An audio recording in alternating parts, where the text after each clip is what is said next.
Welcome.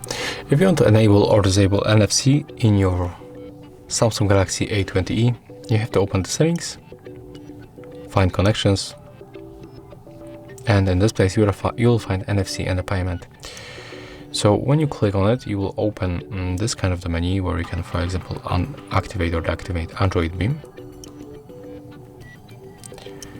But to turn on or turn off the NFC, you can just tap on this switcher. When you want to get the contactless payment, you can enable and then set up one of the payment method, like for example the Google Pay.